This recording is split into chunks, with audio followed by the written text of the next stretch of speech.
Thailand. Nagtrending ang mga litratong ito ng isang kalansay. Mahaba ang bungo, pati na ang tadyang. May dalawang paa pero wala raw mga kamay o paa sa harapan.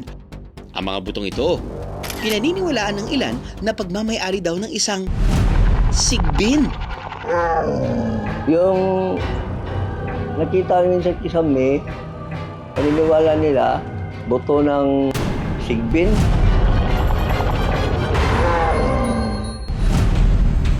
Mahigit isang taon na raw ang ancestral house na ito sa Talisay, Cebu City. Kaya naman ang kahanating nakatira dito na si Ray Cervantes, 75 years old, napeperwisyo na tuwing tagulan. Itong bahay na ito sa ancestral namin ito, sa mga magulang namin, nandito ako mula pa 2017 hanggang ngayon, ako lang mag-isa dito. Nang panahon na yon na medyo madalas-dalas ang ulan, matagas doon sa doon banda, mga tubig ulan. Tapos pumapasok dito, napurisyo ako, baha. Kaya ito sila, inutusan ko mag-ayos doon sa bubungan para makita nila yung mga butas doon, inahawi nila yung kisame.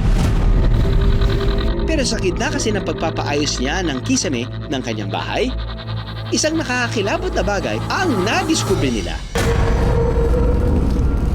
Si Herman doon naman sa taas, sumigaw yung isa, Ricky, baba ka muna dito dahil may kalansay dito. Bago sumigaw sila sa akin, Sir, may kalansay dito. Sabi ko, anong klase? Hindi nila, ayaw ko, anong klase ito? Dinala ko doon sa labas para makita ko ng gusto. Sabi, taka ako, anong klaseng hayop ito? Yung ulo niya, pahaba. Yung bungo niya sa ulo, parang may mga palikpik din.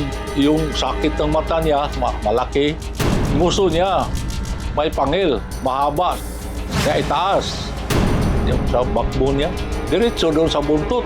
Tapos yung paa niya, mahaba. Ngayon lang ko nakakita ng kalansay, gano'n. Hindi pangkaraniwan ko ito, kalansay. Kahit sinong makakita nito, magtataka.